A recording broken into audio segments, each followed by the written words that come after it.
শুভেচ্ছা। নারায়ে তাকবীর।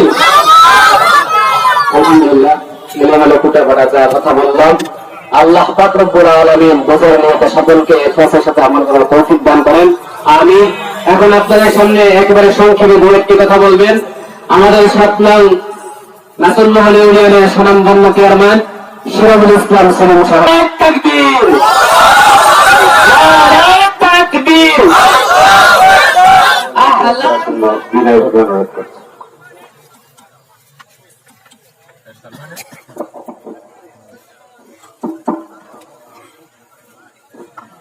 আসসালামু আলাইকুম ওয়া রাহমাতুল্লাহ।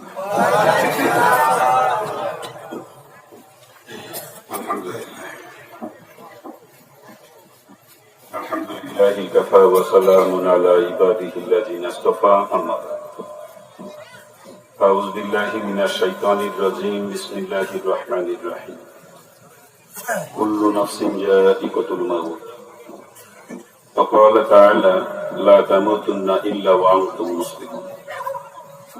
সবাইকে দুরূদ পড়ি। আল্লাহুম্মা সাল্লি আলা সাইয়্যিদিনা ওয়া নাবিয়িনা ওয়া শাফিঈনা ওয়া হাবিবিনা ওয়া মাওলানা মুহাম্মাদ সাল্লাল্লাহু আলাইহি ওয়া আলা আলিহি ওয়া আসহাবিহি ওয়া বারাকা ওয়া সাল্লাম।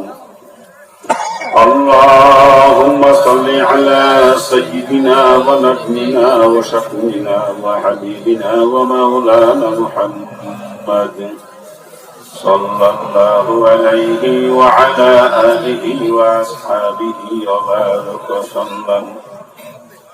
اللهم صل على سيدنا ونبينا وشفيعنا وحبيبنا ومولانا محمد صلى الله عليه وعلى آله وأصحابه وبارك وسلم. আলহামদুলিল্লাহ। ঐতিহ্যবাহী গোবিন্দপুর বুদিঘাটা চত্বরে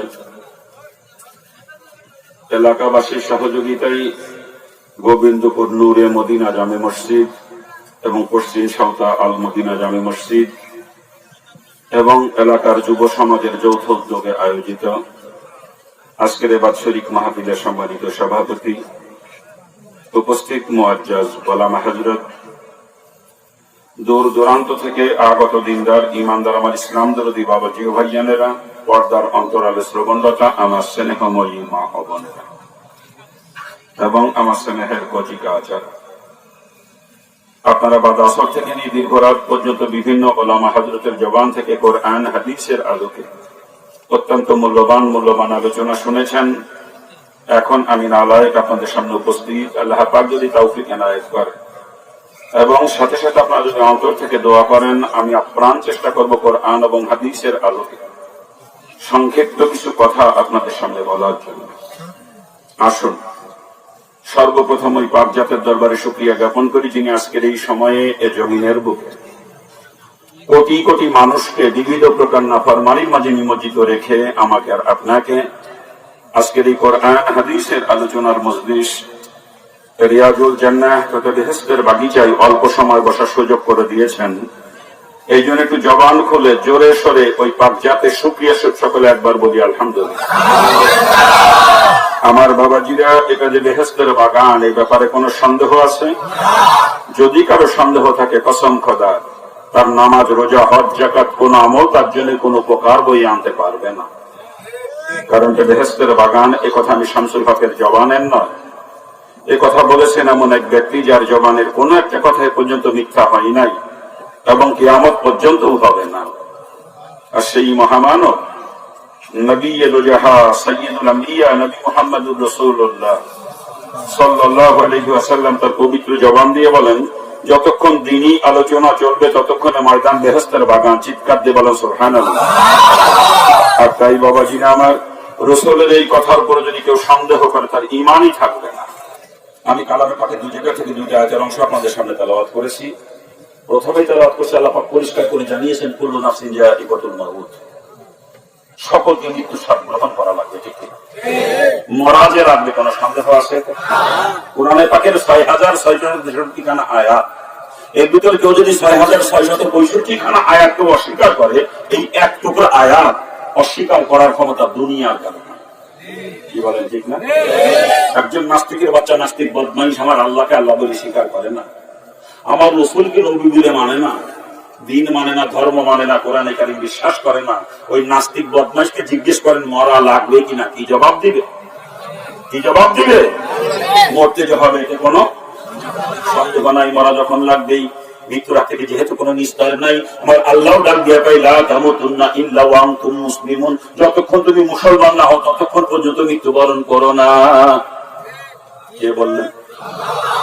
কি বললেন? কি বললেন? মুসলমান না হয়ে মরে না। কেন বললেন? জান্নাতে যাবে একমাত্র মুসলমান, আর কেউ জান্নাতে যাবে না। আমার আল্লাহ জান্নাত তৈরি করেছে শুধু মুসলমানের জন্য, আর কারো জন্য নয়, ঠিক কিনা? বলেন। মুসলমান না হয়ে মরলে খবর আছে, মুসলমান না হয়ে মরলে খবর আছে, জাহান্নামে যাওয়া লাগবে। আর এই কারণে আল্লাহ পাক মুসলমান না হয়ে মরতে নিষেধ করেছেন, ঠিক না? আল্লাহ মুসলমান না হয়ে কাকে মরতে নিষেধ করেছেন? আরে যে মুসলমান সে তো মুসলমানই, তারা আবার মুসলমানিতে পাবে। সব মানুষেরই কয় নাই, ওরই পদ অনেক খ্রিস্টানের কয় নাই। আল্লাহ পাক সমস্ত ইমানদারকে ডাক দিয়েছেন এখানে, ইয়া আইয়ুহাল্লাযীনা আমানু, এই ইমানদারের গোষ্ঠী, ইত্তাকুল্লাহ, আমি আল্লাহকে ভয় করো, হাক্কা তুকাতিহি, ঠিক যেরকম ভয় করা দরকার। এরপরেই বলতেছেন ওয়ালা তামুতুন্না ইল্লা ওয়া আনতুম মুসলিমুন, এবং যতক্ষণ তুমি মুসলমান না হও ততক্ষণ মৃত্যুবরণ করো না। তাহলে কাকে বলেন মুসলমান না হয়ে মরে না? ইমানদারকে। কেন বললেন? জান্নাতে যাবে একমাত্র মুসলমান, ইমানদারও জান্নাতে যাবে না। আর ইমানদার বান্দা বান্দি আল্লাহ পাকের বড় মহব্বতের বান্দা বান্দি। ইমানদার বান্দা বান্দিকে আল্লাহ পাক অত্যন্ত মহব্বত করেন। আর এই মহব্বতের বান্দা বান্দি ইমানদার যদি জাহান্নামে যায়, আল্লাহ পাক নিজের কুদরতি দিলে কষ্ট পাবেন, ব্যথা পাবেন। এই জন্য আল্লাহ পাক আগে থেকে সতর্ক করে দিলেন, হে আমার মহব্বতের বান্দা বান্দি ইমানদার, তোরা মুসলমান না হইয়া মরিস না, মুসলমান না হয়ে বলো জাহান্নামে যাবে না। ভালো করে বুঝেন কথাটা, জান্নাতে একমাত্র মুসলমান যাবে, আর কেউ না। মুসলমান না হওয়া পর্যন্ত কোন ইমানদারও জান্নাতে যাইতে পারবে না। মুসলমান না হওয়া পর্যন্ত ইমানদারের জন্য জান্নাত আরাম, একমাত্র মুসলমানের অধিকার জান্নাতে, আর কারো না। এই কারণে আল্লাহ পাক ইমানদারকে মুসলমান না হয়ে মরতে নিষেধ করেছেন। অনেকের মনে খটকা থাকতে পারে, হুজুর কইল কি ইমানদারের জন্য জান্নাত হারাম? হ্যাঁ বাজান, মুসলমান না হওয়া পর্যন্ত ইমানদারের জন্য জান্নাত হারাম। ওদের দুনিয়া থেকে মুসলমান হয়ে যদি কেউ বিদায় নিতে পারেন, সরাসরি জান্নাতে। চিৎকার দিয়ে বলেন আলহামদুলিল্লাহ। সেই ইমানদার দুনিয়া থেকে মুসলমান না হয়ে বিদায় নিবে, ওকে জাহান্নামের আগুনে পুড়িয়ে পুড়িয়ে মুসলমান হওয়া লাগবে, এরপর আল্লাহ পাক তাকে জান্নাতে নিবে। তার আগ পর্যন্ত মুসলমান না হওয়া পর্যন্ত কোন ইমানদারও জান্নাতে যেতে পারবে না। এই জন্য আল্লাহ পাক ইমানদারকে মুসলমান না হয়ে মরতে নিষেধ করে দিয়েছেন। মুসলমান হয়ে যদি মরতে পারেন তকদীর হলো আপনার। আর মুসলমান না হয়ে যদি কেউ মারা যান, নসিবে বড় দুঃখ আছে, বড় দুঃখ। জাহান্নামের আগুনে পুড়ে পুড়ে মুসলমান হওয়া লাগবে আমাকে। কি কথা ঠিক না? জোরে বলেন। আর জাহান্নামের আগুনে পুড়ে যদি মুসলমান হতে হয়, কত কঠিন হবে বাজান, এখন বুঝতে পারতেছেন না। জাহান্নামের এক মুহূর্তের আযাব সহ্য করার ক্ষমতা দুনিয়ার কারণে আমি পারবো না, কসম খোদার আমি সহ্য করতে পারবো না। হিন্দু অবস্থায় কোরআন হাদিস পড়তাম আমি, আর জাহান্নামের বিবরণগুলো যখন পড়তাম অন্তরের মধ্যে কাঁপিয়ে কাঁপিয়ে উঠতে, এই আযাবকে আমি সহ্য করবো না। কিন্তু কোন মানুষের পক্ষে সহ্য করা সম্ভব না, আমি পারবো না। ওই জাহান্নামের ভয় যখন অন্তরের মধ্যে জমা হয়েছিল, তখন পাগলের মতো হয়ে গেছিলাম আমি। কেমনে বাঁচবে আযাব থেকে? এটা আমি সহ্য করতে পারবো না, কেমনে বাঁচবো? তখন কিসের মা বাবা, কিসের আত্মীয় স্বজন, কিসের অর্থ সম্পদ, কিসের নেতৃত্ব কর্তৃত্ব, কিছু আমাকে আটকে রাখতে পারে নাই। সবকিছু থেকে চলে আসছি, সবকিছু লাথি মারছি, খালি জাহান্নামের ভয়তে ইসলাম গ্রহণ করছি। জাহান্নাম থেকে বাঁচার জন্য মুসলমান হয়েছি, অন্য কোনো কারণে না, অন্য কোনো কারণে। জাহান্নামের ভয়াবহ অবস্থা, বিভিন্ন আপনারা যারা পড়ছেন তারা জানেন জাহান্নামের বিবরণ গুলো। অন্তরের মধ্যে শিউরে শিউরে উঠে, এই আযাব কেমন সহ্য করবো? বাজান পাও দিকে ধরে বলতেছি, মুসলমান না হয়ে কেউ মারা যাইয়েন না, কবরে যাইয়েন না। আল্লাহ মুসলমান না হয়ে মরতে নিষেধ করেছে, আমিও পাও ধরে বলতেছি মুসলমান না হয়ে কেউ মারা যাইয়েন না, কবরে যাইয়েন না। মুসলমান না হয়ে যদি কবরে যান, জাহান্নাম থেকে বাঁচার কোনো উপায় নাই, কোনো উপায় নাই। দুনিয়া থেকে মুসলমান হয়ে যদি বিদায় নিতে পারেন, সরাসরি জান্নাতে। আর মুসলমান না হয়ে যদি বিদায় নেন, জাহান্নামের আগুনে পুড়ে আগে মুসলমান হওয়া লাগবে, এরপরে জান্নাতে যাইতে পারবেন। তবে ইমানদার কিন্তু চির জাহান্নামী হবে না, ইমানদার চির জাহান্নামী হবে না। একদিন একদিন সে জাহান্নাম থেকে নাজাত হয়ে জান্নাতে যাবে, সেটা মুসলমান হওয়ার পরে, তার আগে না। কথা ঠিক না? যারা বলেন ভালো করে বুঝেন, আল্লাহ পাক ঈমানদারকে মুসলমান না হয়ে মরতে নিষেধ করেছেন। এই কথার দ্বারাই আমার বুঝে এতটুকু আসছে যে ঈমানদার আর মুসলমানের মাঝে পালাইবা কই যাইয়া রে মানুষ, পালাইবা কই যাইয়া আজরাইলে সে মারবে। কোথায় রাখছি কথা? হ্যাঁ, বলতেছিলাম আল্লাহ পাক ঈমানদারকে মুসলমান হয়ে মরতে নিষেধ করেছেন। এই কথা দ্বারা আমার বুঝে এতটুকু আসছে যে মুসলমান আর ঈমানদারের মাঝে মনে হয় কিছু পার্থক্য আছে। কি বলেন আপনারা? যদি পার্থক্য নাই থাকবে আল্লাহ পাক কেন ঈমানদারকে মুসলমান হতে বলবে? ঠিক না? নিশ্চয়ই পার্থক্য আছে। পার্থক্য কি? ঈমানদার কাকে বলে আর মুসলমান কাকে বলে, এ সম্পর্কে চালাইতে হবে। আর সাথে ঈমান থাকলে তবে আপনি মুসলমান। কি কথা ঠিক না? এই কথাটাই আল্লাহ কোরআনে পাকে অন্য জায়গায় অন্যভাবে বোঝানোর চেষ্টা করেছেন। ইল্লাল্লাযিনা আমানু ওয়া আমিলুস সালিহাত, এই দুইটা গুণ যার মধ্যে আছে, যার ঈমান আছে, নেক আমল করে, কানাত লাহুম জান্নাতুল ফিরদাউসি নুজুলা, তার জন্য জান্নাতুল ফিরদাউস অপেক্ষা করতেছে। ঠিক না? বিভিন্ন কায়দায় বিভিন্ন ভাবে আল্লাহ পাক এই কথাটা বোঝানোর চেষ্টা করেছেন মানুষকে, যে দুইটা গুণ যার মধ্যে আছে, যার ঈমান আছে, নেক আমল করে, সেই হলো মুসলমান, আর সেই যাবে জান্নাতে, আর কেউ না। নেক আমল কারে কয় আমরা তো এটাও বুঝি না। মনে করি নামাজ পড়া নেক আমল, রোজা রাখা নেক আমল। আরে নামাজ অতক্ষণ নেক আমল হবে যতক্ষণ রাসূলের তরিকায় হবে, রোজা অতক্ষণ নেক আমল হবে যতক্ষণ রাসূলের তরিকায় হবে। ঠিক না? আর রাসূলের তরিকার খেলাফ করে নামাজও না ফরমানি, রোজাও না ফরমানি। কথা ঠিক না? হজ যাকাত সব না ফরমানি, কুরবানি সব না ফরমানি। কথা ঠিক না? রাসূলের তরিকার খেলাফ হলে সেটা না ফরমানি। আর পক্ষান্তরে পায়খানা প্রস্রাব রাসূলের তরিকায় হলে পায়খানা প্রস্রাবই বলে নেক আমল। থুতু ফেলবেন রাসূলের তরিকায় ফেললে এ থুতু ফেলার নেক আমল। কি কথা ঠিক না? অর্থাৎ যার ভিতরে ঈমান আছে, নেক আমল, অর্থাৎ রাসূলের তরিকায় যার জিন্দেগি চলে, ঈমান আছে, রাসূলের তরিকায় জিন্দেগি চলে, সেই হচ্ছে মুসলমান। এই দুইটা গুণ যার মধ্যে আছে, ইল্লাল্লাযিনা আমানু ওয়া আমিলুস সালিহাত, এই দুইটা গুণ যার মধ্যে আছে, অর্থাৎ যার ঈমান আছে, নেক আমল করে, অর্থাৎ রাসূলের তরিকায় জিন্দেগি চলে, সেই হচ্ছে মুসলমান। আর একমাত্র মুসলমান যাবে জান্নাতে, আর কেউ না, আর কেউ না। আর এমন কোন সেক্টর একজন মানুষের জিন্দগিতে নাই যে সেক্টরের মধ্যে আমার রাসূলের তরিকা নাই। এই কথা ঠিক না? যারা বলেন, আপনারাই বলেন, থুতু ফেলার মধ্যে কি রাসূলের তরিকা আছে? দাঁত মাজার মধ্যে, হাতে পায়ে নখ কাটার মধ্যে, গোপ দাড়ি কাটা ছাটার মধ্যে, মাথার চুল কাটা ছাটার মধ্যে, গোবর নিচের পশম, নাভি নিচের পশম পরিষ্কার করার মধ্যে, পোশাক পরিচ্ছদের মধ্যে, খানা খাওয়ার মধ্যে, পায়খানা প্রস্রাব করার মধ্যে, ঘুমানোর মধ্যে, ব্যবসার মধ্যে, চাকরির মধ্যে, কৃষিকাজের মধ্যে, বিবাহ সাথীর মধ্যে, স্ত্রীর সঙ্গে মিলামিশার মধ্যে, সন্তান লালন পালনের মধ্যে, আত্মীয় সঙ্গে আচরণের মধ্যে, প্রতিবেশীর সঙ্গে আচরণের মধ্যে, বিধর্মীদের সঙ্গে আচরণের মধ্যে, হায়ান জানোয়ার তথা পশু পাখির সঙ্গে আচরণের মধ্যে, এমন কোন সেক্টর একজন মানুষের জিন্দগিতে নাই যে সেক্টরের মধ্যে রাসূলের তরিকা নাই। যার ঈমান আসে, সর্ব সেক্টরে রাসূলের তরিকা ইখতিয়ার করে চলে, সেই হচ্ছে মুসলমান। কি কথা ঠিক না? জোরে বলো। বাবা জান, আমি তো হিন্দুর বাচ্চা। ছোটকালে দেখতাম আমাদের বাড়িতে অনেক বড় বড় সাধু সন্ন্যাসীরা আসতেন। আমার বাবার হিন্দু বৌদ্ধ খ্রিস্টান যে ঐক্য পরিষদ আছে না, ওই ঐক্য পরিষদের কেন্দ্রীয় নেতা আমার বাবা। অনেক সময় বড় বড় সাধু সন্ন্যাসী আমাদের বাড়িতে আসতেন, দেখতাম ছোটকালের থেকে। ভারত থেকে, নেপাল থেকে, ভুটান থেকে অনেক সাধু সন্ন্যাসী আসতেন আমাদের বাড়িতে। আর আমাদের বাসায় ওই সাধু সন্ন্যাসীদের থাকার জন্য একটা হল রুমের মতো বড় রুম বরাদ্দ করা। যখন কোন সাধু সন্ন্যাসী আসতেন ওই রুমে থাকতেন, আর সাধু সন্ন্যাসী না থাকলে ওই রুমে তালা মারা থাকে, আমরা কোনোদিন ওই রুমে ঢুকতাম না। এমনি আমাদের বাড়িতে একটা জিনিস সবসময় লক্ষ্য করছি আমি, কাজের মহিলারা রান্না বাড়া করে ডাইনিং টেবিলে সাজায় আমাদেরকে ডাক দিত। আমরা বাপ মা ভাই বোন সবাই একসাথে নিচে নেমে খানা খাইতাম। খানা টানা খেয়ে আমরা যখন উঠে যাইতাম তখন কাজের লোকেরা খানা খাইতাম। এটা সবসময় দেখছি আমাদের বাড়িতে ছোটকালের থেকে এই পরিবেশ। কিন্তু যেদিন কোনো সাধু সন্ন্যাসী আসতেন সেদিন দেখতাম পরিবেশটা একটু উল্টো। সেদিন কাজের মহিলা শুধু কুটি বাকি গুছাই দেওয়া পর্যন্ত সীমাবদ্ধ। আর রান্না আমার মা নিজের হাতে করতেন সেদিন কষ্ট করে। ওই সাধু সন্ন্যাসী দেখে খাওয়ানোর জন্য আমার মা নিজের হাতে রান্না করতেন।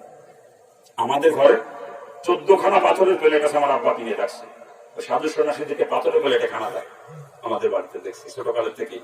সাধু সন্ন্যাসী আসলে পাথরের প্লেটে খানা দিত। এক একটা পাথরের ওজন 4.5, প্লেটের ওজন 4.5 কেজি, 5 কেজি, 7 কেজি, 8 কেজি পর্যন্ত। গোল গোল প্লেট, কালো মিশমিশি একেবারে তেলের মতো সমান।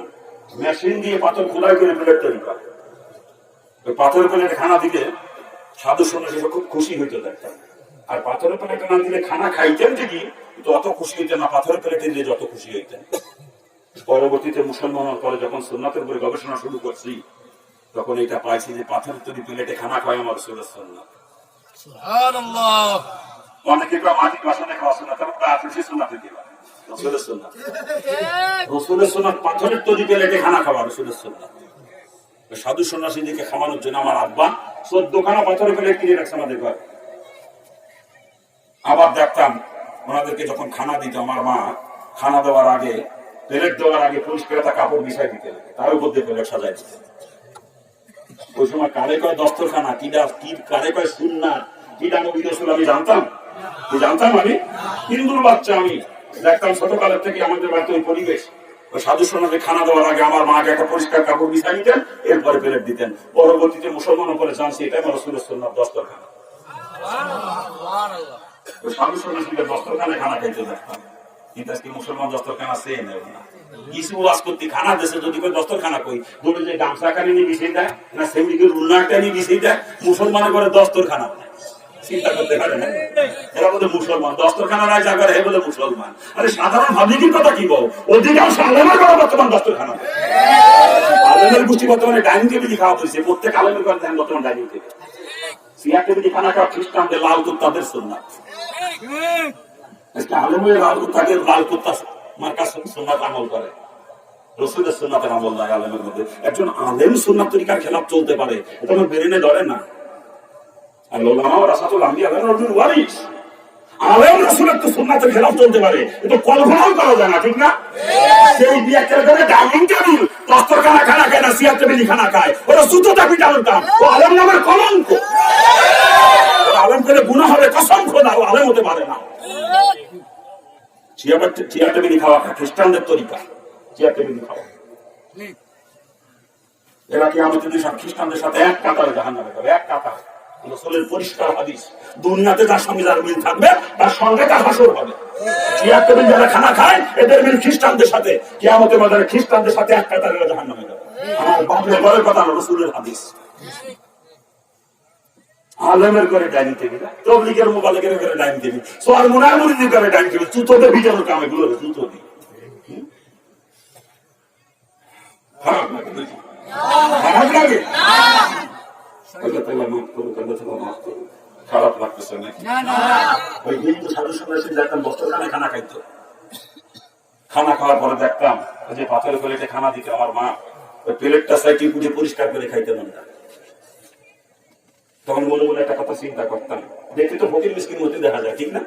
একটা ডুমো ভরা, ডুমো একটা গা, একটা ব্যাগও নাই কাছে, কাপড় দিয়ে একটা জোলা বানায়, কাপড় জোলো নিয়ে চলে আসে, ঠিক না?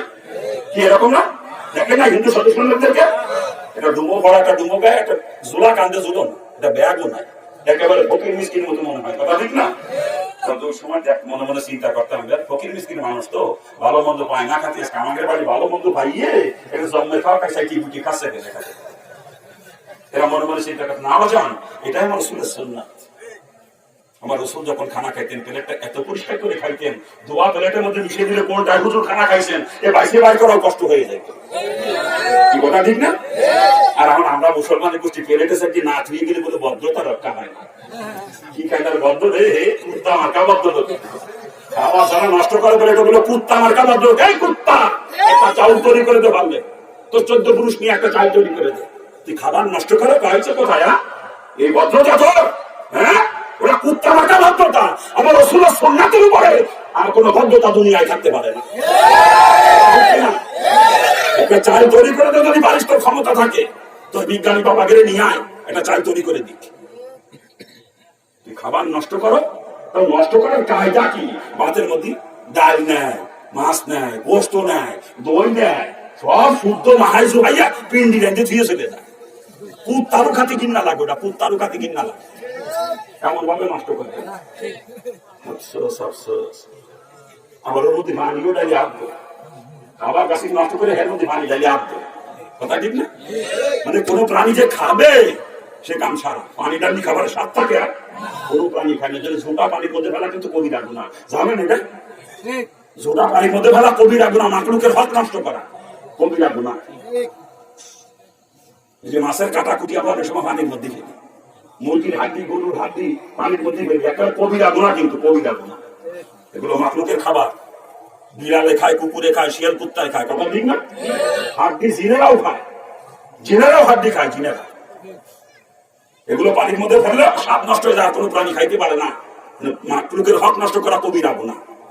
কবিরা গুনাহ যে ৭৮টা শাখা, তার ভিতরে একটা হলো মাকলুকের হক নষ্ট করা, জোড়া পানির মধ্যে ফেলা কবিরা গুনাহ। ওই সন্ন্যাসীরা দেখতাম খানা খাওয়া শেষ করে, সাধু সন্ন্যাসীরা ওই প্লেটে জীবনেও হাত ধুইতেন না, আলাদা পাত্র দেওয়া লাগতো হাত ধোয়ার জন্য, অথবা উঠে যে বেশিনে হাত ধুইতে দেখতাম। আমি ছোটকালে দেখছি এগুলা। আর মুসলমানের বাচ্চারা ফেলেটে খাইয়ে খাবার কাছে নষ্ট করে এর মধ্যে হাত ধুইতে চলে যায়। এর বিয়া খেলে সোনাতে খেলা, যেই প্লেটে খাওয়া ওই প্লেট পরিষ্কার করে ওরা সুন্নাত, কিন্তু ওই প্লেটে হাত ধোয়া সুন্নাতের খেলা। মুসলমানের মধ্যে এগুলা নাই, এগুলা নাই আছে ও দেই না। আমার বাচ্চা মেয়ে, 5 বছরের বাচ্চা মেয়ে, ঘটনা আগেও বলছি মনে হয়, যখন আমার বের বয়স মাত্র 5 বছর, এখন তার বয়স 8 বছর। 5 বছরের সময় ঘটনা বলতেছি। আমি মাহফিল শেষ করে রাত্রি 2টার পরে বাড়ি ফিরছি। ও কি কায়দায় খবর পেয়ে গেছে যে আব্বু আজকে বাড়ি আসতেছে, ঘুমায় নাই আল্লাহর বাড়িতে, আর আম্মুরও ঘুমাইতে দেয় নাই, আব্বু আসতেছে, খুব খুশি। আমি আবার 2 কেজি কালো আঙ্গুর নিয়ে গেছি, কালো আঙ্গুর। তা আমি যখন গেছি দরজায় টোকা দিছি, বিবি সাহেবকে দরজা খুলছে, মেয়ে দৌড়ে এসে আমার জড়াই ধরছে। বিবি সাহেব আমার হাতের থেকে ব্যাগটা নিয়ে গেল, মেয়ের আমি কোলে নিলাম, কোলে নিয়ে যে খাটের উপরে বসছি, আমি যে আঙ্গুর নিয়ে গেছি, বিবি সাহেব কতগুলো আঙ্গুর থোকা থেকে ছিঁড়ে দুই একটা বাটির মধ্যে করে মেয়ের সামনে এনে ধরছে, তোমার আব্বু আঙ্গুর আনছে, খাও, এত রাত মতো জায়গায় গেছো, খাও। আমার মেয়ে হাতে নেছে আঙ্গুরের বাটি, একটা আঙ্গুর মুখে দেন, কার মতো তোলছে না। তখন স্পষ্ট কথা হয় না, এখনো তোপা তোপা কথা কইতে আমার মেয়ের সাথে, এখন স্পষ্ট কথা সব, কিন্তু ওই সময় তোপা কথা কইতে। কারণ দপ্তরখানা, আমার 5 বছরের বাচ্চা মেয়ে দস্তরখানা ছাড়া খানা মুখে দেয় না, আর তুই দিয়ে আজকাল দস্তরখানা ছাড়া খানা কয়, তুই মুসলমান না? এই তুই মুসলমান? আল্লাহ পাক সকলকে সহি বুঝান। খারাপ লাগতেছে আপনাদের? একদিনে সাধু আমাদের বাড়িতে আসছে, দুপুরবেলায় খানা খাওয়ার পরে ওই যে রুম আমাদের জন্য বরাদ্দ, রুমের ভিতরে ঢুকলো, ঢুকে দরজা আটকা দিল। আমার মনের মধ্যে খটকা, ছোট মানুষ তো, তুমি একটা দরজা আটকায় কি করে একটু দেখা দরকার, কৌতূহল মনের মধ্যে। দিনের বেলা দরজা আটকাই লোক কি করে দেখবো আজকে দরজা আটকাই, ভিতরে দেখার কোনো সিস্টেম নেই। ছোট মানুষ তো বাইরে চলে গেছে, ঘরের পিছনে যাইয়ে জাল মাধ্যমে উঠে মেরে দেখতে পাচ্ছি, জাল না খোলা কিন্তু দেখতে পাচ্ছি না, পর্দা লাগানো আছে ভিতরে, দেখা যাচ্ছে না ভিতরে। লাঠি আনছে একটা খুবই, লাঠি একটা নাই নিয়ে পর্দা ভাগ করেছি, লাঠি দিয়ে ভাগ করে দিনটি মেরে দেখতেছি বেটা ঘুমাইতেছে। ঘুমানোর সিস্টেম রাখি, উত্তর দিকে মাথা, দক্ষিণ দিকে পা, ডান পাশে কায়তে শুয়েছে, পশ্চিম দিকে মাথা, ডান চলে হাতখানা এরকম দেওয়া, বাঁকা হয়ে শুয়েছে। ওই কুত্তার কায়দা, কুত্তা যেন বাঁকা হয়েছে না, ওই কায়দা মনে মধ্যে দেখো না কুত্তার মতো শুয়েছে। এত লম্বা খাট, 2 জন যদি 5 হাতে মাথা মিলে সেটাও পাও বেরোবে না, এত বড় খাট বানাই দেবো দুনিয়ার মধ্যে, এত বড় খাট, বক্স খাট আমার আব্বা বানাই দিয়েছে। এত বড় খাট এরকম কুত্তার মতো এখানে শুয়ে থাকে না ভাইজান, এটাই বলছিল সোননাথ। পরবর্তীতে সোননাথের গবেষণা করতে যেগুলো সব পাইছি, আমার ওষুধ যখন শুইতে ঠিক এইভাবেই শুইতেন, উত্তর দিকে মাথা দিয়ে, দক্ষিণ দিকে পা দিয়ে, ডান কাতে কেবলা দিকে মুখ দিয়ে শুইতেন, ডান চলে হাতখানা দিয়ে শুইতেন, একটু বাঁকা হয়ে শুইতেন, যেন রসুলের মাথাটা নিমের আকার হয়ে গেছে। এই কারণে হাত দেওয়ার কারণে হয়ে গেছে হাত, আবার পাশাটা নিমের আকার হয়েছে, পা 2 কেন হয়ে গেছে দাল, মিম হা মিম দাল। আমার রসুলের নাম মোহাম্মদ নিতে 4টা হরফই লাগে। কি গান মোহাম্মদ নিতে কয়টা হরফ লাগে? 4টা হরফ। রসুল যখন শুইতেন তার পুরো দেহটা এই 4টা হরফে ভাগ হয়ে যেত, 4টা হরফে পরিণত হইত, মোহাম্মদ সুরত ধারণ করতে থাক দেহটা, ঠিক না? আর এভাবেই শুয়ে একজন মুসলমানের জন্য সুন্নাত। একজন মুসলমান যখন শোবে ঠিক এইভাবে শোবে, উত্তর দিকে মাথা দিয়ে, দক্ষিণ দিকে পা দিয়ে, ডান কাতে কেবলা দিকে মুখ দিয়ে শোবে, ডান চলনে হাতখানা ডান চলনে নিচে দিয়ে একটু বাঁকা হয়ে শোবে, যাতে তার পুরো দেহটা মোহাম্মদ সুরত ধারণ করে, এই 4টা হরফে পরিণত হয়। এভাবে শোয়ার সুন্নাত একজন মুসলমানের জন্য। এরপরে ঘুমের ভিতরে যদি উল্টে পাল্টে যায় কোনো সমস্যা নাই, তো শোয়ার সময় ভাবে শোয়া সুন্নাত। ওই সাধু সন্ন্যাসীরা এইভাবে শুইতে আমি দেখছি। একদিন এক সাধু আমাদের বাড়িতে বাউন্ডারির ভিতর দিয়ে কি যেন খুশি বেড়াচ্ছে, কি যেন খোঁজে, মনে মনে চিন্তা করতে বেটার মনে কিছু হারাই গেছে, তাই খুঁজতেছে। খুঁজে কিছু না পাই আমার ডাকছে, কাছে গেছি, মুরব্বী কি খোঁজেন? বাবা মাটির ঢিলা খুঁজতেছিলাম, তোমাকে শহর বাড়ি মাটির ঢিলা পাওয়া যায় না, একটা ঢিলাও পাইলাম না কোনো জায়গায়, একটা ঢিলাও পাইলাম না কোনো জায়গায়।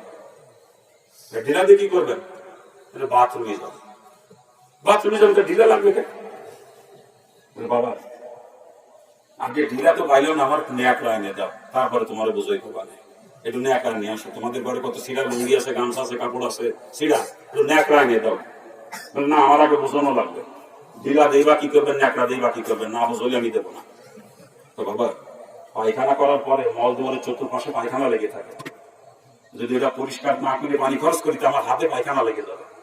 হাতে পায়খানা ছাড়ে তো মেথর, আমি তো মেথর না, আমি পায়খানা ছাড়বো না, আগে পরিষ্কার করিনি তারপরে পানি খরচ করি। ওই হিন্দু সাধু এই কথা কয় যে মেথররা পায়খানা ছাড়ে, আমি হাতে ছাড়বো কেন? আর মুসলমানদের বাচ্চারা পানি খরচ না দিলা কোনো ব্যবহার না করি ডাইরেক্ট হাতে পায়খানা ছাড়ে মেথর মতো, মেথরের বাচ্চা মেথর তো দিনা না এ বদমাইশ, তুই হাতে পায়খানা ছাড়ো, মেথর তোর থেকে ভালো আছে, মেথর তুই মেথর থেকে নিকৃষ্ট বদমাইশ।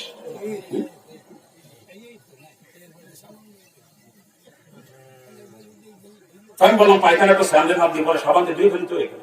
বাথরুমের মধ্যে সাবান আছে, শ্যাম্পু আছে, হ্যান্ড ওয়াশ আছে, যা সাবেন দেন সব আছে বাথরুমে, হাত দিয়ে ধুয়ে ফেলবেন সাবান দিয়ে। মুরব্বী তখন আমাকে বলতেছে মানুষের হাতের তালুতে লক্ষ লক্ষ ছিদ্র আছে, বিশ্বাস করো? বলে হ্যাঁ বিশ্বাস করি, আমি বিজ্ঞানে পড়েছি প্রত্যেকের হাতের তালুতে লক্ষ লক্ষ ছিদ্র আছে, যেটা খালি চোখে দেখা যায় না, মাইক্রোস্কোপ বা অনুবীক্ষণ যন্ত্র দিয়ে দেখতে হয়। তখন মুরব্বী বলতেছে সাধু যে পায়খানার সঙ্গে একদম তৈলাক্ত পদার্থ থাকে, যেটা শীতের ভিতরে ঢুকে যায়, ওরা সাবান দিয়ে হাত দিলে হাতের থেকে যাবে না, ছাই দিয়ে মাজলেও যাবে না, মাটির সঙ্গে ঘষে ঘষে ডুলে ডুলে দেবেন তাও যাবে না।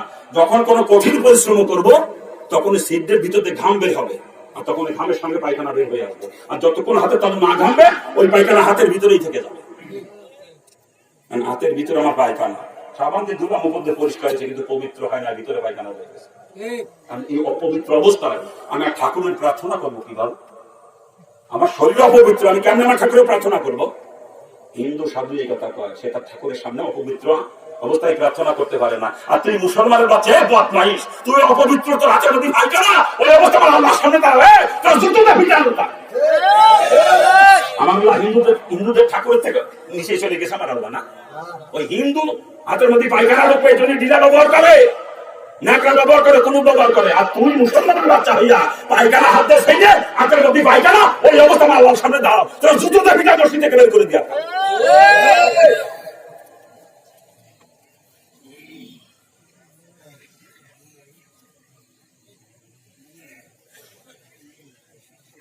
কিছু কয় ঢিলা কোনো ব্যবহার করা বলে বেদাত, দাঁত জ্বালাই দেবো আমি একেবারে বেদাত। একদিন ইহুদি এসে রসুলের কাছে নালিশ করতেছেন, হ্যাঁ মোহাম্মদ সাল্লাল্লাহু আলাইহি ওয়াসাল্লাম, তোমার কোন সাহাবী আমার আঙ্গুরের বাগান মধ্যে পায়খানা করছে, বিচার করা লাগবে। রসুল না শোনার ভান দিলেন, দ্বিতীয়বার আবার বলছে, হ্যাঁ মোহাম্মদ তোমার কোন সাহাবী আমার আঙ্গুরের বাগানের মধ্যে পায়খানা করছে, বিচার করা লাগবে, কেন করলো? রসুল কয়, আমার সাহাবী যে পায়খানা করছে তোমার আঙ্গুর বাগান তুমি দেখছো? না তা দেখি না। তুমি বুঝবে কি করে? তোমার সাহাবীরা যেখানে পায়খানা করে সেখানে ময়লা মাখানো 3টা ঢিলা পাওয়া যায়, আমার আঙ্গুর বাগানে যে পায়খানা করছে 3টা ময়লা মাখানো ঢিলা করে দিয়েছে, ও তোমার সাহাবী ছাড়া আর কেউ না। কেন করলো আমার আঙ্গুর বাগানে পায়খানা, এর বিচার তোমার করা লাগবে। তার ঢিলা কোন ব্যবহার করা বেদাতি যদি হয়ে থাকতে, ইহুদি নালিশ করলো কেন রসুলের কাছে? বেদাত কারে কায় বোঝেন? রসুলের জামানায় ছিল না, সাহাবায়ে কেরামের জামানায় ছিল না, তাবেঈদের জামানায় ছিল না, পরবর্তীতে আবিষ্কার হয়েছে সমাজে নতুন, মানুষ নেক কাজ মনে করে করে, ওইটার নাম হচ্ছে বেদাত। এই যে মাইকে কথা বলতেছি এটা কিন্তু বেদাত না, এটা ওই জামানায় ছিল না, যদিও পরবর্তীতে আবিষ্কার, কিন্তু এটা বেদাত না। যেহেতু মাইকে কথা বলে নেকি হবে এই জন্য কেউ বলে না। কি বলে?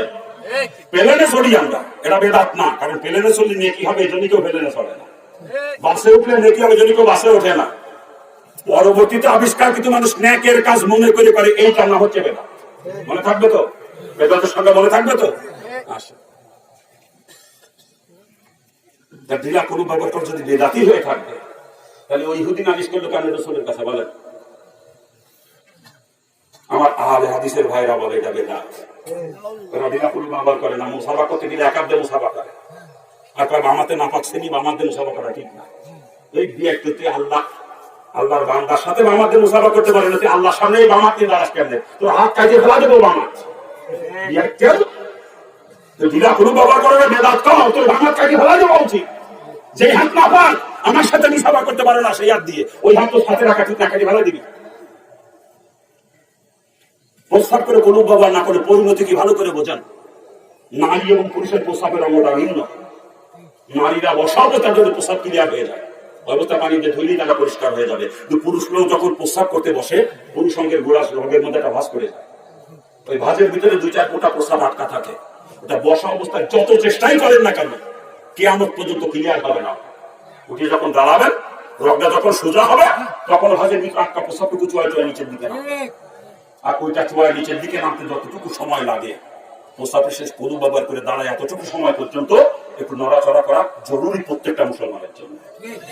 আর তার যদি না করে পানি খরচ করে উঠে চলে আসেন, ওই ভাঁজের ভিতরে আটকা প্রস্তাবটুকু নিচের দিকে চুয়ায় চুয়ায় নেমে শরীরে লাগবে, কাপড়ে লাগবে, শরীরও না পাক, কাপড় না পাক।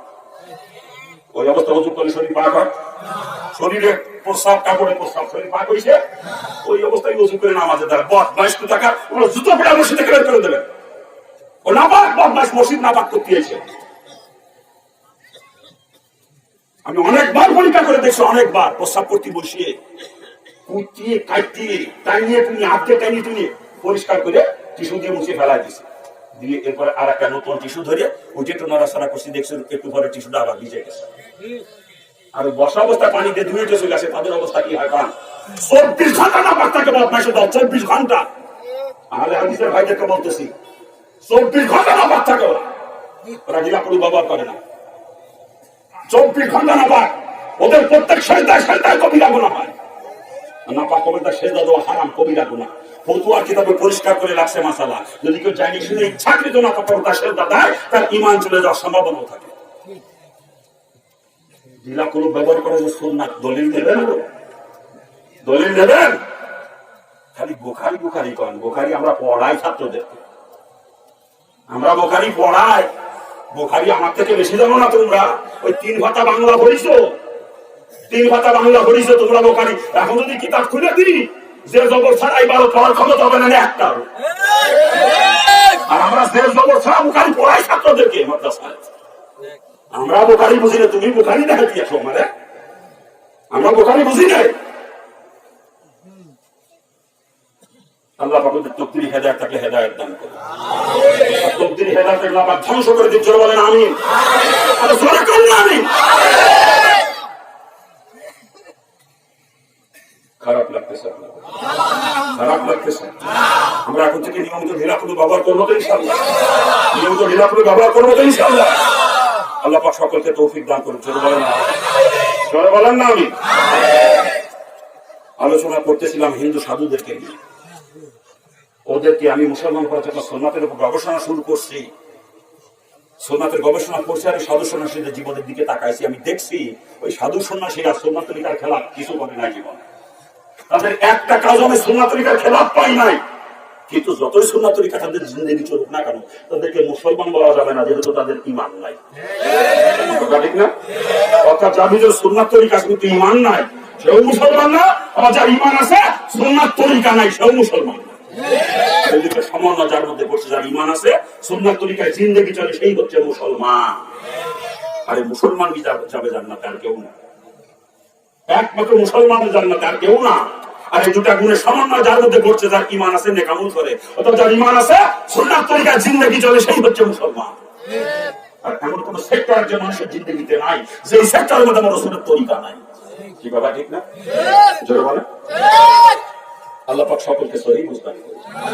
আরে জোরে কর না। সব জায়গায় রাসূলের তরিকা আছে, রাজনীতির মধ্যে মনে হয় না। কি কয়? রাজনীতির মধ্যেও আছে। রাসূল রাজনীতিও করেছেন। রাজনীতি শুধু রাসূল করেছেন তা না, রাজনীতির জন্মদাতাই আমার রাসূল। ঠিক না? জোরে বলো। রাসূল শুধু রাজনীতি করেছেন, কারণ রাসূল রাষ্ট্রপ্রধানও ছিলেন। ঠিক কি? রাসূল একা নন, রাসূলের সব থেকে কাছের চারজন মানুষ হযরত আবু বকর, ওমর, ওসমান, আলী রাদিয়াল্লাহু আনহুমা, চারজনই রাষ্ট্রপ্রধান ছিলেন। ঠিক না? বলো। খালি দেখা যায় রাসূল রাজনীতি করেছেন, সাহাবা একরাম রাজনীতি করেছেন। ঠিক না? এটা আমাদের দেশের মানুষের একটা ধারণা হয়ে গেছে বর্তমানে, হুজুর আবার রাজনীতি করবে কে? হুজুর আল্লাহ বিল্লাহ করবে, দাওয়াতকে হাত দিতে বেড়াবে। আর রাজনীতি করবো যত দাঁড়ায় মুতাদ্দর আর দাঁড়িয়ে সাদা গোষ্ঠী নাকি? বিয়াকেল মুসলমান রাজনীতি আলেমরাই আগে করবে।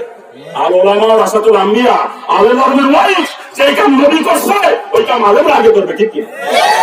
রাজনীতি রসুল করে নাই, অর্থাৎ আলেমরাই আগে রাজনীতি করবে। যেই দিয়ে কেউ রাজনীতি করে না, ওরা আলেম করে গুনাহ হবে কসম খোদা, ও আলেম নামের কলঙ্ক। ইসলামের শাসন ব্যবস্থা কায়েমের চেষ্টা যে করে না, সে কখনো আমার নবীর ওয়ারিস হতে পারে না। আর ইসলামী শাসন ব্যবস্থা কায়েমের চেষ্টা করা প্রত্যেকটা মুসলমানের জন্য ফরজ। এটা ফরজে আইন, কেফায়া না যে কিছু লোকে করলে হয়ে যাবে এরকম না, এটা ফরজে আইন। প্রত্যেকটা মুসলমানের জন্য তার নিজ দেশে যে দেশে বসবাস করুক না কেন, আমেরিকা হতে পারে, জাপান হতে পারে, রাশিয়া হতে পারে, ফ্রান্স হতে পারে, চীন হতে পারে, অস্ট্রেলিয়া হতে পারে, পাকিস্তান, ভারত, বাংলাদেশ, নেপাল, ভুটান, যে দেশেই সে বসবাস করুক না কেন, একজন মুসলমানের ইমানি দায়িত্ব তার মৃত্যুর আগ মুহূর্ত পর্যন্ত তার নিজ দেশে ইসলামী শাসন ব্যবস্থা কায়েমের চেষ্টা করা ফরজ। এটা প্রত্যেকটা মুসলমান। আর ইসলামী শাসন ব্যবস্থা কায়েমের চেষ্টা করার ফরজ হয়ে থাকে, ইসলামী রাজনীতি করার ফরজ প্রত্যেকটা মুসলমান, ঠিক না? দুঃখ আজকে আমাদের দেশে অনেক আলেম ওলামারা পর্যন্ত মুখ খুলে খুলে কয়, মুফতি মুহাদ্দিস এই কথা কয় মুখ খুলে, আমরা রাজনীতি পছন্দ করি না, তাই না? কত কি সামনে কথা, আমরা রাজনীতি পছন্দ করি না, কারবার দেখছেন? আপনারাই বলেন, কত আমি দেবেন, আপনারা দেবেন। রসুলের কোন কাজকে যদি কেউ অপছন্দ করে তার ইমান আছে? রসুল জীবদ্দশায় যত কাজ করেছে সব কাজ আমরা করতে পারবো না, আমাদের পক্ষে করা সম্ভব না, তাই বলে আমাদের ইমান চলে যাবে না। যে রসুলের আদনা একটা কাজকে যখনই অপছন্দ করবো, সাথে সাথে ইমান চলে যাবে। কি বলা মাইকেরা মশালা ঠিক আছে তো? একজন মুসলমান সারা জীবন টুপি কোনোদিন মাথায় দেয় নাই, এই জন্য তার ইমান চলে যাবে না। যদি বলে আমি টুপি পছন্দ করি না, সাথে সাথে সেটা ইমান হয়ে যাবে। একজন মুসলমান সারা জীবন জুব্বা কোনোদিন গায়ে দেয় নাই, এই জন্য তার ইমান চলে যাবে না। যদি বলে আমি জুব্বা পছন্দ করি না, ওটা বিনা দলিলে বেঈমান। একজন মুসলমান সারা জীবন দাড়ি কোনোদিন রাখে নাই, ওটা গুনাহগার হলে তার ইমান চলে যাবে না। যদি বলে আমি দাড়ি পছন্দ করি না, এটা বিনা দলিলে কাফের। ঠিক কিনা? ঠিক তদ্রুপ একজন মুসলমান কোন কারণে রাজনীতি করে নাই বা করতে পারে নাই, ওটা গুনাহগার হবে ঠিকই, কিন্তু ইমান চলে যাবে না। যদি বলে আমি রাজনীতি পছন্দ করি না, ওটা বিনা দলিলে কাফের। তা তো যত বড় মুফতি হোক আর মুহাদ্দিস হোক, ওটা কাফের। আমার রসুলের কাজটা পছন্দ করে, ঠিক কিনা? যদি কোনো পীর সাহেবের কথা কয় আমি রাজনীতি পছন্দ করি না, এ ওটা আবার কি রায় কেমন রে? ও তো কাফের। রসুলের কাজ অপছন্দ করে তো কাফের, ওই বিরাট কালপিত ভাই কেমন বুঝাই দেন আমাকে। আমি করতে পারি না কোনো কারণে, সেটা ঠিক আছে, কিন্তু রসুলের কাজ অপছন্দ করা যাবে না, এই কথা ঠিক না? ডাইরেক্ট কয় আমার রাজনীতি কি পছন্দ করি না, আর ভালো মানুষ রাজনীতি করে না, পায় না? ভালো মানুষ রাজনীতি করে না, এই কথাকে কাফের 3 বেদেশে বিয়ে। এই কথাকে ভালো মানুষ রাজনীতি করে না, এই কথাকে 3 বের কাফের হয়েছে। ও আমার রসুলের খারাপ কইছে, সাহাবায়ে কেরামের খারাপ কইছে, আর যে সমস্ত বুজুর্গাদের রাজনীতি করে গেছে, হাফিজ হুজুর রহমতুল্লাহ, শাইখুল হাদিস আল্লামা আজিজুল হক রহমতুল্লাহ, আমিন সাহেব রহমতুল্লাহ, হাটাজারি হযরত রহমতুল্লাহ, সবাই খারাপ কইছে। চরমনার পেশাতে খারাপ কইছে, কথা ঠিক না? চরমনায় খারাপ এটি বোঝানোর চেষ্টা করে মানুষের, ভালো মানুষ রাজনীতি করে না, চরমনার পেশায় রাজনীতি করে, তো চরমনার পেশায় খুব একটা ভালো মানুষ নিয়ে বোঝানোর চেষ্টা করে। কিন্তু কইলো যে কি ভালো মানুষ রাজনীতি করে না, আমার রসুল রাজনীতি করছে, করে নাই? রসুলের খারাপ কইছে, কথা ঠিক না? 3 বের কাফের হয়েছে এই কথাকে, যে ভালো মানুষ রাজনীতি করে না, এই কথাকে 3 বের কাফের হয়েছে। রাজনীতি করা ফরজ প্রত্যেকটা মুসলমানের জন্য। আমার রসুল করছেন, সাহাবায়ে কেরাম করছেন, প্রত্যেকটা মুসলমানের জন্য রাজনীতি করা ফরজ। ভালো মানুষ রাজনীতি করে না, বিয়াক্কেল কোথাকা চরমনার পিছনে রাজনীতি করতে গন্ধ হয়ে গেছে নাকি? চরমনার পিছনে খাঁটি নায়েবের রসুলের জন্য সে রাজনীতি করে, বলছে মামুনুল্লাহ সব খাঁটি নায়েবের রসুলের জন্য সে রাজনীতি করে। যে সমস্ত বুজুর্গানের দিন রাজনীতি করে গেছে, তারা খাঁটি নায়েবের রসুল ছিলেন, এই জন্যই করে গেছে। ইসলামী শাসন ব্যবস্থা কায়েমের চেষ্টা করা ফরজ। হাফিজ হুজুর রহমতুল্লাহ তার ঘটনা শোনেন, সারা জীবন রাজনীতির বিরুদ্ধে ছিল, কোনদিন রাজনীতির ময়দানে ছিল না। একদিন রাত্রি ঘুমাই দিয়েছে, হঠাৎ করে ঘুম ভেঙে উঠে বসে খাদের ডাক দিয়ে উঠে যায়, সবাই ডাক দাও, হুজুর এত রাত্রে সবাই ডাকবো, হলে এখনই ডাক দাও। কেন হুজুর, কি হয়েছে? সবাই ডাকা হয়েছে, আমি এরশাদের বিরুদ্ধে রাজনীতি করবো, প্রেসিডেন্ট নির্বাচন করবো। হুজুর সারা জীবন আমি রাজনীতি থেকে দূরে, হঠাৎ করে এই সিদ্ধান্ত এত রাত্রে? আমি ঘুমের মধ্যে স্বপ্নে দেখলাম যে হাসরের ময়দান কায়েম হয়ে গেছে, আল্লাহ পাক হিসাব নেওয়া শুরু করেছে। আমার প্রত্যেক আমলের পরীক্ষায় 100তে 100 পাইছি, নামাজের পরীক্ষা 100তে 100, রোজার পরীক্ষা 100তে 100, জাকাতের পরীক্ষা 100তে 100, হজের পরীক্ষা 100তে 100, পর্দার পরীক্ষা 100তে 100, দান সদকার পরীক্ষা 100তে 100, কিন্তু সিয়াসতের পরীক্ষায় 100তে 0। সাবজেক্ট 10টা, সবকটা 100তে 100 পাইছি, এক সাবজেক্টে 0। ওই ছাত্র পাস না ফেল, ওই ছাত্র পাস না ফেল, হ্যাঁ? আর সাবজেক্ট 10টা, প্রত্যেকটা 33 করে পাইলেও সে পাস। আপনি যদি আমি সব সাবজেক্টে 100তে 100 পাইছি, সব সাবজেক্টে কোন জায়গায় ঘাটতি নাই, তো সিয়াসতের সাবজেক্ট অর্থাৎ ইসলামী রাজনীতির ব্যাপারে আমি 100তে 0। আমার ফেরেশতারা ধরে জাহান্নামে নিয়ে চলে যাচ্ছে, আমার ঘুম ভেঙে গেছে এই সময়। আমি যে এক সাবজেক্টে ফেল করেছি, আমি ফেল, আমার ফেরেশতারা ধরে জাহান্নামে নিয়ে যাচ্ছে, এই সময় আমার ঘুম ভেঙে গেছে। এই ঘুম থেকে উঠে তোমাদেরকে ডাকছি রাত্রি, গভীর রাত্রিতে হাফেজ হুজুর রহমতুল্লাহ ঘোষণা দিলেন আমি এরশাদের বিরুদ্ধে প্রেসিডেন্ট নির্বাচন করব। রাজনীতির ময়দানে আসছেন, আসে নাই? আসে নাই? হাফেজ হুজুরের মতো বুজুর্গ আলেম এই দেশে কয়জন জন্মিছে? হ্যাঁ, হাফেজ হুজুরের মতো বুজুর্গ আলেম এই দেশে কয়জন জন্মিছে? সেও শেষ বয়সে তওবার ডাক দিয়ে নির্বাচন করে গেছে এরশাদের বিরুদ্ধে। কথা ঠিক না? ধরে বলে। আর আমরা কই রাজনীতি পছন্দ করি না, বিয়ে কেউ কোথাকার। আল্লাহ সকলকে সহি বুঝতেন। আমি হিন্দু বাচ্চা, আমার পরিচয় তো জানেন, আপনারা জানেন না। হিন্দু অবস্থায় ছাত্রলীগের সেবা সেক্রেটারি ছিলাম, মাগুরা সরকারি কলেজের ভিপি ছিলাম। ছাত্রলীগের প্যানেল থেকে কলেজের ভিপি নির্বাচিত হয়েছিলাম। আজকে আওয়ামী লীগ করতাম, বড় মাপের মন্ত্রী হতাম। বর্তমান প্রধানমন্ত্রী খুব কাছের মানুষ ছিলাম এক সময়। সবাই ঈর্ষা করতো, ওই আপনাকে রামু ভাই জিজ্ঞেস করে দেখেন আমার এক নাম আছে না, বলছিল হাসনাত আব্দুল্লার কাছে জিজ্ঞেস করেন এক নাম আছে না। এখনো তো দেখলে ছিঁড়ে উঠতে পারবে না হঠাৎ করে, কিন্তু সেই সময় আমাকে হিংসাও করতো ওনারা। নেত্রী আমার এত ভালোবাসতো, নিজের ছোট ভাইয়ের মতো ভালোবাসতেন আমাকে বর্তমান প্রধানমন্ত্রী, আর আমি তাকে বড় বোনের মতো শ্রদ্ধা করতাম। আজকে যদি আওয়ামী লীগ করতাম, বড় মাপের মন্ত্রী হতাম আজকে। আমি যখন ইসলাম গ্রহণ করছি, আল্লাহ পাক আমাকে বুঝ দিয়ে দিয়েছেন মুসলমান তো কুফরি মতবাদকে আমি রাজনীতি করতে পারে না। কুফরি মতবাদকে আমি চেষ্টা ওরাই করে যারা কাফের তারা, মুসলমান ইসলামকে আমি চেষ্টা করবো, ঠিক না? আমি যতদিন হিন্দু ছিলাম, কাফের ছিলাম, ততদিন করেছিলাম, কিন্তু এখন আমি মুসলমান। এখন আমার চেষ্টা হবে আল্লাহর জমিনে আল্লাহর দ্বীন কেমনে কায়েম করা যায়। এই বুঝ পাওয়ার সঙ্গে সঙ্গে ছাত্রলীগের জেলা সেক্রেটারি ইস্তফা দিয়ে ফিরে চলে আসি কোরআনের ছায়ার নিচে। আমি আল্লাহর দ্বীন কায়েমের চেষ্টা করি। আর মুসলমানের সন্তানেরা কেউ দেখি গণতন্ত্র কায়েমে জেনে জীবন দিয়ে দিচ্ছে, কেউ সমাজতন্ত্র কায়েমে জেনে জীবন দিয়ে দেয়, কেউ ধর্ম নিরপেক্ষতা কায়েমে জেনে জীবন দিয়ে দেয়, কেউ জাতীয়তাবাদ কায়েমে জেনে জীবন দিয়ে দেয়। ইসলাম কায়েমের ব্যাপারে মুসলমানরা বাচ্চাদেরকে বুঝে পাওয়া কষ্ট, ঠিক না? বলেন ঠিক কিনা? আল্লাহ পাক আমাদেরকে সহি বুঝতাম। বাবা যান, একটা প্রশ্ন করবো আপনাদেরকে, করবো? আজ পর্যন্ত দুনিয়ার বুকে কোনো কাফের কোনোদিন ইসলাম কায়েমের চেষ্টা করেছে? সারা দুনিয়া ভাবে চ্যালেঞ্জ দিলাম, একজন কাফের নাম বলেন তো যে ইসলাম কায়েমের চেষ্টা করেছে? হ্যাঁ, কাফেরদের নীতি ঠিক আছে, কোন কাফের কখনো ইসলাম কায়েমের চেষ্টা করে নাই, করবেও না কোনোদিন। আমরা মুসলমানের সন্তান, আমাদের নীতি ঠিক নাই। আমরা দাবি করি মুসলমান বলে, আর কুফরি মতবাদ কায়েমের জন্য জান প্রাণের চেষ্টা করি, ঠিক না? গণতন্ত্র কি ইসলামী মতবাদ না কুফরি মতবাদ? গণতন্ত্রের প্রতিষ্ঠাতাকে আব্রাহাম লিঙ্কন, পরিচয় জানেন আপনারা? আরে খালি খ্রিস্টান না, আমেরিকার 10ম প্রেসিডেন্ট ছিল আব্রাহাম লিঙ্কন, আমেরিকার 10ম প্রেসিডেন্ট। এবং বিশ্বের ইতিহাসে দুনিয়া সৃষ্টি থেকে যত ইসলাম বিদ্বেষী মানুষ দুনিয়াতে জন্ম নিয়েছে, তার ভিতরে অন্যতম একজন ছিল আব্রাহাম লিঙ্কন। ইসলামের কত বড় দুশ্মন ছিল কল্পনাও করতে পারবেন না। আমিও পুরো হিস্ট্রি জানি, আমার জীবনে পড়ছি ইসলামের কত বড় দুশ্মন ছিল। তার প্রতিষ্ঠিত মতবাদ হচ্ছে গণতন্ত্র, যে গণতন্ত্রের মূল কথাই হলো জনগণ সমস্ত ক্ষমতার উৎস। By the people, for the people, of the people, এর মূল থিওরি, ঠিক না? আর আল্লাহর কোরআন কি কার? ইন্নাল্লাহা আলা কুল্লি শাইইন কাদির। সমস্ত ক্ষমতার উৎসকে কোরআন কার? সমস্ত ক্ষমতার উৎস আমার আল্লাহ। আর গণতন্ত্রকার? সমস্ত ক্ষমতার উৎস জনগণ। কোরআনের যদি কেউ বিশ্বাস করে সে মুসলমান, আর গণতন্ত্রটা বিশ্বাস করে দলিল লাগবে না, বিনা দলিলে সে কাফের। মুসলমান তখন আল্লাহকে বাদ দিয়ে জনগণকে ক্ষমতার উৎস মনে করতে পারে না। গণতন্ত্র কোনো মুসলমান বিশ্বাস করতে পারে না, ঠিক কিনা? অনেকে আমি আওয়ামী লীগের বিরোধিতা করি, কে কোন বিয়ে কেল করে, কোন বিয়ে কেল করে